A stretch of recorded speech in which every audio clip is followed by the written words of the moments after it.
trigonometry N-O-M-E-T-R-Y trigonometry ဆိုတာဘာတွေကိုပြောချင်တာလဲဆိုရင် trigo ဆိုတဲ့အဓိပ္ပာယ်က triangle တွေကိုပြောထားတယ် trigo က triangle တွေကိုပြောထားတယ်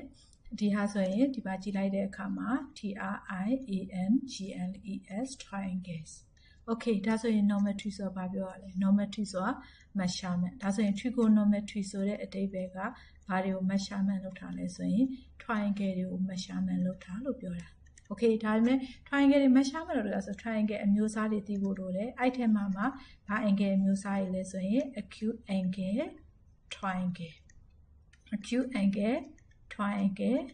နောက်တစ်ခုကဘာရှိအောင်မှာလဲဆိုရင် OPTUSE obtuse angle triangle obtuse angle နောက် triangle and then နောက်တစ်ခုကကြတော့ right angle triangle right angle triangle obtuse angle ဒါနောက်တစ်ခုရှိတာကဘာတွေရှိအောင်မှာလဲ scaling triangle SCALENE scaling triangle isosceles triangle ISOSCELES isosceles triangle okay that's why isosceles triangle equilateral the last one is EQURLATERAN equilateral triangle that's why triangle တွေကို measurement လုပ်တာကို trigonometry လို့ခေါ်တယ် okay အဲ့ထဲမှာ right angle အကြောင်းကိုပဲဒီချက်တော့အရင်ပြောမယ်ကျန်တဲ့ triangle တွေကကြတော့ဘယ်လိုသုံးမလဲဆိုတာနောက်မှရှင်းကြရအောင်ဒါဆိုရင် right angle triangle ဆိုတာဘာကိုပြောတာလဲ right angle triangle ဆိုတာကဒီချက်တော့က one angle is 90 degree okay ဒါဆိုရင် triangle 6ခုထဲမှာtrigo ဆိုတာက triangle တွေကို measurement လုပ်တယ်လို့ပြောထားတယ်အဲ့ထဲမှာပထမဆုံး first step အနေနဲ့သုံးမဲ့ angle ကကြတော့ right angle triangle okay so right angle triangle ဆိုရင် one angle က degree ဘယ်လောက်ရှိသွားမှာလဲဆိုရင်90 degree ရှိသွားမှာokay ဒါဆိုရင်ဒီဟာဆိုရင် one angle က90 degree ရှိသွားတယ်ဆိုရင်ဘာတွေကဘယ်လိုဖြစ်သွားမလဲဆိုရင် triangle လို့ပြောလိုက်တာနဲ့ three angle triangle ရှိသွားတယ် one angle က90 degree အဲ့ဆိုရင်ကျန်တဲ့ the left two angle ကတော့ less than 90 degree between 0 to 90 degree ဘာဖြစ်လို့လဲဆိုရင်နောက်တစ်ခုတကယ်လို့သိဖို့လိုတာက acute angle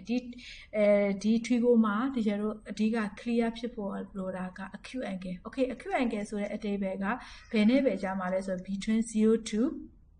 ဒီချက်တော့တည်တာနဲ့ရေးလိုက်မယ်90 degree လိုက်အဲ့လိုပဲနောက်တစ်ခုကကြတော့ဘာနဲ့ဖြစ်သွားမလဲဆိုရင်90 obtuse angle ဆိုတာက90 between 90 to 180 degree တခါကျရင်မှားတတ်တယ်ဘာနဲ့မှားတတ်တာလဲဆိုရင် acute angle obtuse angle ကို clear မဖြစ်ဘူးဆိုရင်အဆင်မပြေဘူးmore than obtuse angle မှာဘယ်လိုနေထားရင်မှားတတ်လဲဆိုရင်more than 180ဒါဆိုရင်လည်း obtuse ဆိုရင်မှားသွားပြီ okay ဒါဆိုရင်ဒီနေရာလေးကနေပဲထပ်ပြီးတော့ရေးကြည့်လိုက်မယ် more than 180ဆို between 180 to ဒီကျတော့360ဆိုရင်ဘယ်လို angle အမျိုးအစားလို့ခေါ်ရလဲဆိုရင် reflex angle ဆိုပြီးတော့ဒီဟာလေးတွေ angle အမျိုးအစားလေးတွေကို clear ဖြစ်ဖို့လိုတယ်ဒီထဲမှာဒီ angle ကိုပဲကြည့်ပြီးတော့သူ့ရဲ့ trigo ကိုသုံးပြီးတော့တွက်ရမှာဆိုတော့ဒီ angle လေးပုံမှာအရေးကြီးတယ် okay ဒါဆိုရင်ထားပါတော့ဒီမှာဆိုရင် the left two angle ဆိုတာ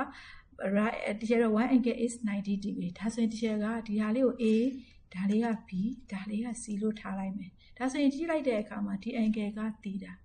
ဒါဆိုရင်သီတာကလည်း acute angle ဒီထဲမှာက right angle မှာ acute angle ကနှစ်ခုရှိနေတယ်တစ်ခုကဘာလဲဆိုရင်ဒီကျတော့သီတာနောက်တစ်ခုကကြတော့ကိုထားချင်တာထားလိုက်ရဒီကျတော့ဒီနေရာမှာ angle C ကိုသီတာလို့ထားလိုက်မယ် acute angle ထားလိုက်မယ်ဒါဆိုရင်သီတာနဲ့ close ဖြစ်နေတဲ့ side ကိုဘာလို့ခေါ်ရလဲဆိုရင် adjacent side လို့ခေါ်တယ် adjacent side ကိုဒီကျတော့ A လို့မှတ်လိုက်မယ်ဒါဆိုရင်သီတာနဲ့မျက်နှာချင်းဆိုင်ဖြစ်နေတဲ့ဟာကို opposite side okay နော် opposite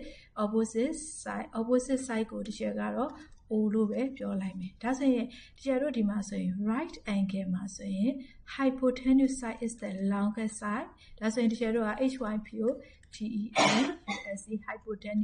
hypotenuse side ဆိုတာ H ဒါကတော့ longest side in right angle triangle okay ဒါဆိုရင်ဒီနေရာလေးမှာနောက်တစ်ခု right angle တစ်ခုလောက်ဆွဲကြည့်အောင်စနော်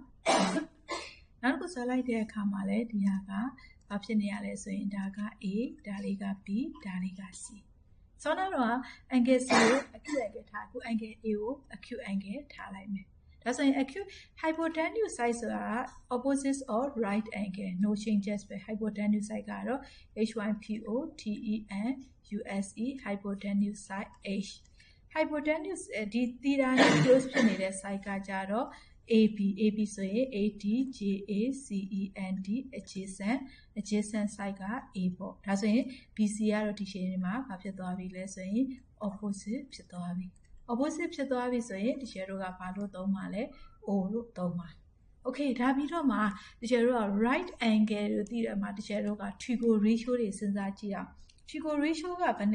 နှခုသုံးမှာလဲဆိုရင် sin theta နောက်တစ်ခုကကြတော့ cos theta ဘယ်နှခုရှိရလဲဆို6ခုရှိတယ် tangent theta okay ဒါဆိုရင် tangent theta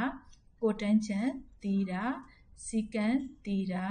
and then ဒီရှယ်တို့က cosecant theta ဒါလေးကို6ခုရှိတယ်ဒါဆိုရင်ဒါကတော့အဲ့ဒီစဲသမားအတွက်ကိုပို့ပြောမယ်ဆိုရင်အဲ့ဒီစဲသမားတွေကတော့ဒီကျတော့ the first three ratio ကိုသိရင်တွက်လို့ရတယ် CI သမားတွေကတော့ A map မှာဆိုရင်တော့ cotangent တွေ secant တွေ cosecant တွေ3ခုအကုန်လုံး6ခုလုံးကိုသေချာလေးနားလည်မှရမယ်အဲ့ဒါဆိုရင်ဒီကျတော့ကဒီဟာလေးကိုကြည့်လိုက်တဲ့အခါမှာဘာနဲ့လဲဆိုရင်သူ့ရဲ့ reciprocal number တွေက tangent ရဲ့ reciprocal က cotangent secant ရဲ့ reciprocal က cosecant secant ရဲ့ reciprocal က cos cosecant ရဲ့ reciprocal က sin ဆိုပြီးတော့ဒီလိုလေးတွေသူ့ပုံစံလေးတွေရှိတယ် okay ဒါကတော့ further view အတွက်ကိုပြောလိုက်တော့မယ်ဆိုတော့ဒီကျတော့က sin theta ဆိုရင်ဘယ်ကနေဘယ်ကို divide လုပ်မှာလဲဆိုရင် sin ဆိုတဲ့အဓိပ္ပာယ်က opposite by hypotenuse side opposite by ဒီကျတော့က HYPO TENUSE hypotenuse hypotenuse အလွယ်ခေါ်လိုက်မယ် O by H ပေါ့ okay next one အဲ့ဆိုရင်နောက်တစ်ခုကကြတော့ cos theta ဆိုတာကတော့ ADJACEND adjacent by ဘာ side ဖြစ်မှာလဲဆိုရင် HYPO